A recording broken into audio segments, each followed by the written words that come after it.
وعن daawadayaal meel walba joogtaan kuna soo dhawaada wararku idin haya warbaahinta nuxurka wararka qodobada aad ku daawa doontaan waxa ka mid noqon doona qorshe saddex qayb loogu kala qaybinayo ciidamada Robow oo la isku raacay 11 qof oo caruurta ka xadi jiray magaalada Muqdisho oo gacanta lagu dhigay Axmed Madoobe oo shaaciyay go'aanka uu qaadanaya hadii dawladda federaalka Soomaaliya aysan joojin dhibaatada Jubbaland xildhibaan ka shifay qorshe sir ah oo baarlamaanka federaalka 2 sano ugu darsanayo waqtigiisa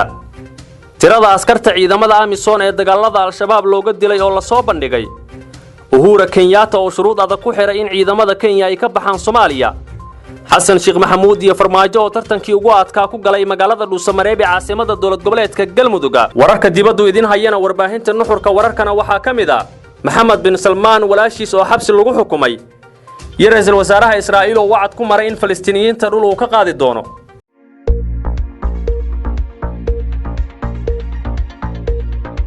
inta waxay ahaayeen daawadayaal qodobada ugu dorkaroon warbaahinta nuxurka wararka alaabana waxaan idiin soo gudbinaa wararkii ugu dambeeyay ee Soomaaliya iyo caalamka markaana u diyaar garooba wararkii oo fidsan dawladda federaalka ee Soomaaliya iyo maamulka koonfur galbeed ayaa wada qorshe la doonayo in lagu qarameeyo ciidamada Sheekh Muxtaar Robow Cali Abu Mansuur oo ku sugan qaybo kamid ah gobolka Bakool sida ay ogaatay warbaahinta nuxurka wararka ciidamada daacad waa Robow ayaa ogolaaday wada hadal dheer kadib in la qarameeyo waxaana sidoo kale la isla qaatay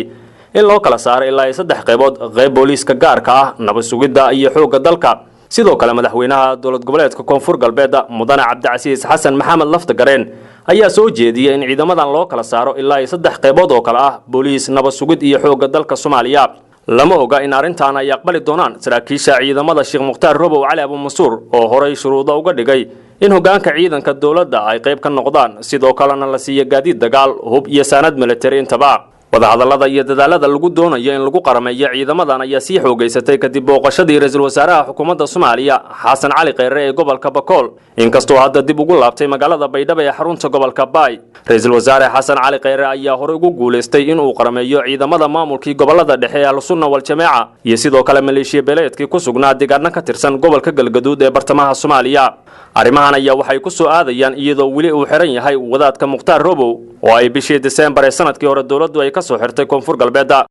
waa tahay daawadayaal halka aad inagala socotaan waa warbaahinta nuxurka wararka taliska ciidanka booliiska Soomaaliyeed ayaa shaaciyay in ciidamada booliisku ay soo qabteen shabakad ku howlaneed ka ganacsiga caruurta taasoo in muddo ay ku raad joogeen ciidamada amniga taliye ku xigeenka ciidanka booliiska Soomaaliyeed Sakiye Xuseen Axmed ayaa barteeda Facebook ku soo daabacday warbixin la xiriirta in howlgallada ciidamada ammaanku ay ka sameeyeen Muqdisho ay ku soo qabteen kooxdan isla markaana su'aalo laga weydiinayo shaqadooda ciidanka booliiska gaar ahaan hoggaanka dambe baarista ee CID ayaa soo qabtay shabakad ka ganacsata caruurta taasoo la daba joogay muddo bil ah waxaana howlgalkaasi lagu qabtay 11 eedeysanayaal ah oo ay 8 kamid ah wan yihiin sidoo kale taliye Sakiye waxa ay hadalkeeda intaasi ku dartay in ciidamadu ay soo badbaadiyeen 11 caruur ah oo shabakadu ay doonayeen inay iibsadaan hase yeeshee ciidamada booliiska Soomaaliya ay la sugayaan waalidiintooda si ay ugu wareejiyaan qoraal kooban ay ku daabacday baraha bulshada ay ku xaqiijisay in shabakadan lagu daba jiray muddo bil ah maantana gacanta lagu dhigaya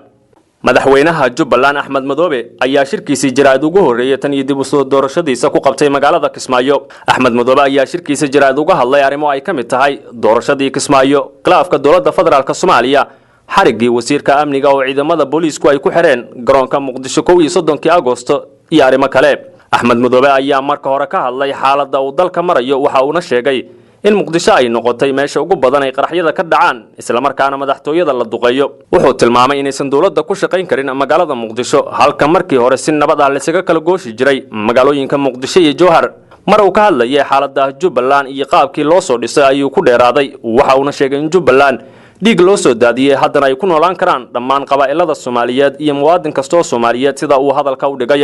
markii aan Kismaayo soo galaynay dhaawac yimaad ayaan wadnay dadka hadda hadlayana waxa ay ku jireen raaxa ayuu yiri Axmed Madoobe dawladda federaalka Soomaaliya uu hogaamiyay Maxamed Cabdullaahi Farmaajo ayuu ku eedeeyay in ay burburin ku hayso maamul goboleedyada halkii ay wax ka qaban lahayd Al-Shabaab oo canshuur ka qaadaysa dhismaha wadooyinka iyo dayactirka garoonka Muqdisho Stadium Axmed Madoobe oo ka hadlay xarigii wasiirka Janan ayaa dawladda ku eedeeyay in sharci darro ay ku xirtay wasiirkaasi waxa uu sheegay inuu Muqdisho ka dilaacay magafe isagoo ka sii hadlaya ayuu sheegay in dawladda federaalka Soomaaliya ay ku xirtay shuruudaha adag soo deentiisa oo ay kamid tahay in wax aan jirin laga soo qaado doorashadii ka dhacday magaalada Kismaayo iyo in ciidamada Jubbaland lagu soo wareejiyo dawladda federaalka Soomaaliya wuxuu eedeyn u jeediyey hay-adda xuquuqul insaanka ee Amnesty International oo dambi ku soo ogtay wasiir janan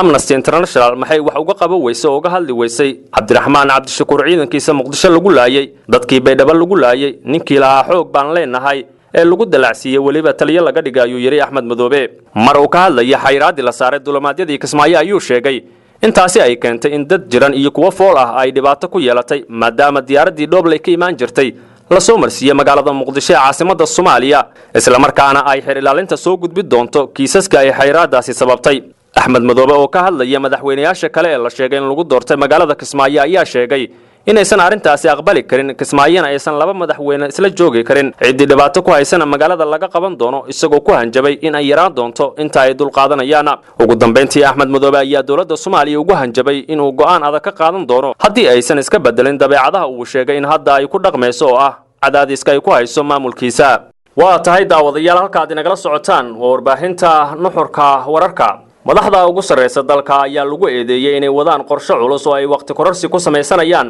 Maxamed Xasan Idris oo kamid ah xildhibaanada baarlamaanka Soomaaliya ayaa sheegay inuu jiro guux ku aadan in baarlamaanka Soomaaliya uu qorsheenayo in la sameeyo waqti 2 ilaa 3 sano ah sidoo kale waxa uu sheegay in madaxweynaha Soomaaliya Maxamed Cabdullaahi Farmaajo isna loo kordhin doono waqtiga waliba iyadoo aan la shaacin xildhibaanka ayaa tilmaamay in qorshaan uu wado guddiga kumeel gaarka ah ee diyaarinta sharciga doorashooyinka ayna diyaariyeen dhowr ajande oo ay marmarsiyo kaga dhigayaan si loo sameeyo waqti kororsi 2 ilaa 3 sano ah xildhibaanka ayaa sheegay in sababta loo cuskan doono muddo kordhinta ay tahay in duruufo amni ay jirto taas oo suuragal ka dhigi karin doorashadii la filayay in dalka ay ka dhacdo taasina ay noqonayso meel ka dhac loo geystay shacabka Soomaaliyeed isla markaana aysan fulin sababihii loo doortay madaxda ugu sareysa dawladda federaalka Soomaaliya ayuu sheegay inay wadaan qorshahan muddo kororsiga ah waxa uu ka digay in dalka Soomaaliya uu xilligan ka dhaco dagaal sokeeye madaxweynaha Soomaaliya Maxamed Cabdullaahi Farmaajo ayaa goor hore sheegay inuu san waqti ku darsan doonin isla markaana uu doorashada qaban doono waqtigeeda lama oga sida ay ku suurtagali karto in dawladda Soomaaliya ay waqti kordhin sameysato maadaama taas hore looga diiday madaxweynihii hore ee Soomaaliya Xasan Sheekh Maxamuud waa tahay daawadayaal halka aad wararkaasi kala socotaan warbaahinta nuxurka wararka warbixin cusub oo soo saaray qabiir u dhashay Mareykanka kuna takhasusay dagaalka ka dhanka al-shabaab ayaa lagu muujiyay in 1800 oo askari oo ka tirsanaa howlgalka Amisom lagu dilay dagaaladaasi tan iyo sanadkii 2007 Professor Paul Wilmes oo baaritaankiisa saldhig uga dhigay ilaa 5 arrimood oo ay ugu horeyso dukumeentiyada lacagaha magdhowga ah ee la siiyay qoysaska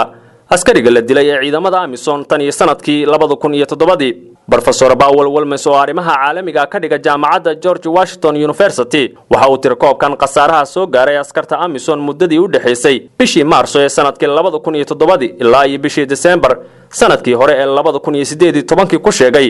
inay u dhaxaysay 1483 askari ilaa 1484 askari oo la dilay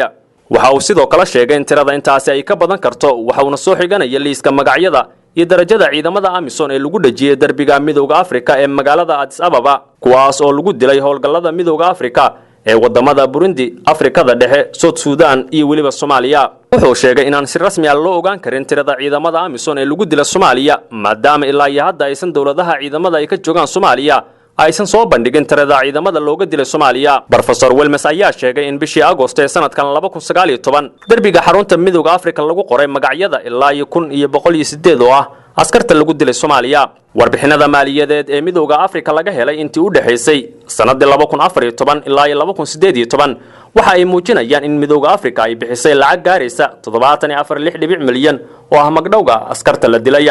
Professor Paul Wilmes ayaa warbixintan ku soo bandhigay macadka caalamiga ah ee nabadda ee New York wuxuuna Amisom ku eedeeyay inaysan warbaahinta la wadaagin qasaaraha soo gaaray ciidamadooda taasina ay fursad weyn siisay al-shabaab oo soo bandhigaya tiro aan la hubin in laga dilay Amisom sida uu hadalka u dhigaya madaxweynaha dalka Kenya Uhuru Kenyatta ayaa ka hor imaaday qorshaha la doonayo in ciidamada Amisom looga saaro dalka Soomaaliya Kenyatta ayaa sheegay in ciidamada Kenya aysan marnaba ka bixi doonin dalka Soomaaliya inta al-shabaab ay jirto isaga oo sheegay in al-shabaab ay halis weyn ku tahay guud ahaan dalalka Afrika waxa uu tilmaamay in ciidamada Kenya ay baaqi ku sii ahaan doonaan gudaha Soomaaliya inta ay iska dhiibayaan al-shabaab sida uu hadalka u dhigaya Uhuru ayaa sheegay in ciidamada Kenya ay ka mid yihiin howlgalka Amisom ayna ku shaqeynayaan amarka iyo qorshaha u dejisan howlgalka Amisom oo ujeedkiisu yahay sidii al-shabaab loo ciribtiri lahaa dawladda Kenya ayaa dhawaan qaramada midoobay u gudbisay qaraar ka dhan al-shabaab kaas oo ah qodobka 1267 oo sheegaya in meelaha al-shabaab ay ku sugan yihiin laga fuliyo duqeymo aan kala soc lahayn iyo in aan wax gargaar bini'aadinimo la gaarsiin karin. Qaramada Midoobay ayaa qaraarkaasi ka hortimid waxayna sheegtay inaan la joogin waqtiga al-shabaab la gelinayo qodobka 1267 waxaana arrintaasi si weyn uga hor imaaday hay'adaha gargaarka ee qaramada Midoobay. Dowladda Soomaaliya ayaa hore dowladda Kenya uga eedeysay inay qayb ka tahay dhaqaalaha ay helaan al-shabaab waxayna codsatay intii la ansixin lahaa qodobka 1267 in lagu amro Kenya inay joojiso dhoofinta dhuxusha oo la aaminsan yahay in dhaqaale badan ay ka helaan al-shabaab. Hadalkan ka soo yeeray madaxweynaha Kenya ayaa ku soo aadaya xilli ay meel xasaasi ah marayso dacwadda badda ee Soomaaliya iyo Kenya taas oo dib loo dhigay muddo 2 bilood ah. Waa tahay daawadayaal halka wali aad nagala socotaan warbaahinta nuxurka wararka. Loolan adag oo dhanka doorashada ah ayaa ka bilaabmay magaalada Dhuusamareeb ee caasimadda dowlad goboleedka Galmudug kaas oo u dhaxeeya qaar ka mid ah xisbiyada siyaasadda iyo siyaasiyiinta Soomaaliyeed. Abaabul iyo kulamo joogto ah u badan ololeynta musharaxiinta ayaa ka socda magaalada Dhuusamareeb waxaana tartan aad u adag u dhex maraya 2 nin oo qaraabo ah balse kala taabacsan xukuumadda Soomaaliya iyo xisbiga madaxweynihii hore ee Soomaaliya Xasan Sheekh Maxamuud. Warbaahinta nuxurka wararka ayaa ogaatay in madaxweyne Farmaajo oo garab ka helay ra'iisul wasaare Kheyre ay wajahayaan xaalad adag oo halis ku ah rajadii ay ka qabeen Galmudug kadib markii uu Xasan Sheekh Maxamuud madaxweynihii hore ee Soomaaliya uu soo sharaxay aqoon-yahan siyaasi dhalinyaro ah isla markaana saameyn culus ku leh Galmudug. Labadan madaxweyne ayaa kala wata Cabdiraxmaan Maxamed Xuseen Odawa iyo Axmed Cabdi Kaariye Qorqor oo isna musharaxnimadiisa ku dhawaaqay dhawaana. Cabdiraxmaan Odawa oo xildhibaan ka tirsan golaha shacabka ee baarlamaanka federaalka Soomaaliya sidoo kalena ahaa wasiirkii hore ee arrimaha gudaha Soomaaliya ayaa loo arkaa in uu leeyahay rajada ugu wanaagsan ee hoggaanka Galmudug halka Qorqor uu wado dadaal badan isaga oo garab ka helaya xukuumadda Soomaaliya. Waa tartankii ugu adkaa oo dhex mara madaxweynihii hore ee Soomaaliya Xasan Sheekh Maxamuud iyo madaxweynaha Soomaaliya Maxamed Cabdullaahi Farmaajo waxaana arrintan ay hordhac u noqon doontaa rajada labada hogaamiye ee doorashada Soomaaliya sanadka 2020-2021 oo la aaminsan yahay inay isu soo taagi doonaan xilka madaxweynaha Soomaaliya. waa tahay daawadayaal halka wararkaasi aad kala socotaan warbaahinta nuxurka wararka markaana wararka dibadda. Amiirad Sacuudiyada ayaa lagu xukumay 10 bilood oo xarig dibad joog ah waxaana lagu helay inay afduubtay oo ay garaacday nin ka shaqeynayay guri kuwa raaxada ah oo ay Bariis ka deganeed. Xasaa bintu Salmaan waa 43 sano jir waxaana dhalay boqorka Sacuudiga Salmaan bin Cabdilcasiis waxaa lagu eedeeyay inay amar ku siisay bodyguardkeeda in uu garaaco nin ka shaqeynayay cilad saaridda qasabadaha oo sida la sheegay sawir kaga qaaday gurigeeda dhexdiisa. Ashraf Ciid oo ah ninka dacweeya ayaa sheegay in ninka bodyguardka ah uu ku qasbay in uu amiirada cagaha ka dhunkado. Maxkamad Faransiisa ayaa amiirada ku heshay dambi ah inay gacan ka geysatay jirdil iyadoo adeegsanaysa hubba iyo in sidoo kale afduub qof ay qayb ku lahayd. Amiirada oo hore waaran qabasho caalami ah loogu jaray ayaa xukunka lagu riday iyadoo maqan waxaana sidoo kale lagu ganaaxay 10,000 oo euro hase yeeshee iyada hore ay u beenisay eedaha loo haystay. ugu dambeyntiina ra'iisul wasaaraha Israa'iil Benjamin Netanyahu ayaa shaaca ka qaaday in uu maagan yahay in dooxada Urdun iyo waqooyiga Bahrul Mayd ee daanta galbeed u soo goyn doono Israa'iil haddii uu ku guuleysto doorashada guud ee dalka ka dhici doonta toddobaadka dambe. dadka siyaasadda la fogura ayaa u arkay in arrintaasi uu Netanyahu uga dan leeyahay inuu ku soo jeeto codbixiyaasha gaar ahaan kuwa midigta ah iyo tan kale oo ah in Israa'iil ay u aragto